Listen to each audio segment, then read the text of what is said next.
Praise the Lord सभी को। आज सुबह जब मैंने एक वचन पे मनन किया तो उस वचन में मैंने पढ़ा, जैसे कि मरकुस अध्याय और उसका 1 से लेकर 25 तक वचन में मैंने पढ़ा कि एक जिस स्त्री थी जो मरियम मगदलीनी, उसने बहुमूल्य इत्र को यीशु के पास लाया और उसके सिर पर उंडेला।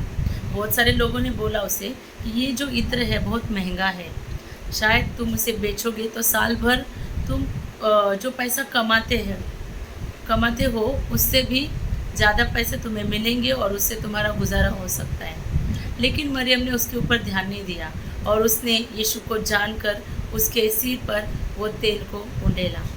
और आगे जब हम उस चैप्टर को पढ़ते हैं तो आगे ऐसे लिखा है कि यहूदा जो यीशु के 12 चेलों में से एक था और उसने यीशु को जाना था और यीशु के साथ वो कई दिन कई महीने रहा, कई साल रहा उनके साथ सेवकाई में था, उनके साथ खाना खाने, बैठने, चलने, उठने, मिलने, ऐसी सब बातों में वो था।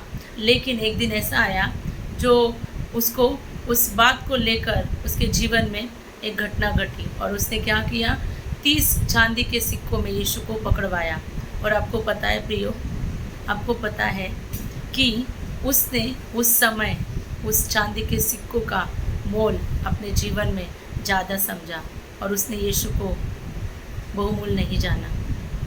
आपको पता है इस चैप्टर में ये दोनों के बारे में लिखा है, खास करके लिखा है इन दोनों के बारे में। तो आज हमें सीखने को मिलता है कि मरियम जो थी जिसने यीशु के लिए बहुमूल्य इत्र को लाया, लेकिन ये जो यहूदा था उसने यीशु को बेच दिया चंद सिक्कों के लिए।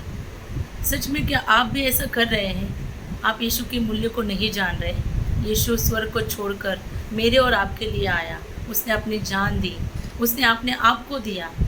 और कई बार लोग हमारे दरवाजे तक आते हैं, हमें कई जगहों से सुसमाचार मिलता है, लेकिन हम उसके मोल को नहीं जानते हैं। हम अनदेखा अनसुना करते हैं।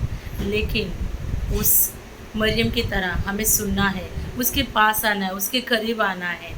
और आपको पता है जब वो उस इत्र को यीशु के सिर पर उंडेलती है, उसके बाद उसका जीवन बदल जाता है। और यहूदा का जीवन आप भी देखते हैं, वो 12 शिष्यों में नहीं रहा। सच में ये कितना अद्भुत है, ये कितना अलग है जो इसी एक ही अध्याय में लिखा है।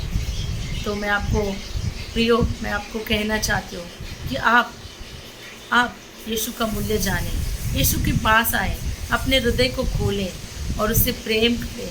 जैसा प्रेम उसने किया है वैसा प्रेम उससे करें। ना ही उस यहूदा की तरह, ना ही संसार की लालसा पे पड़े, ना ही हम किसी को उतना प्रेम करें जो इस संसार में है।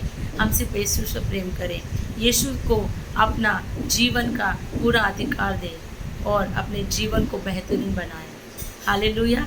Thank you.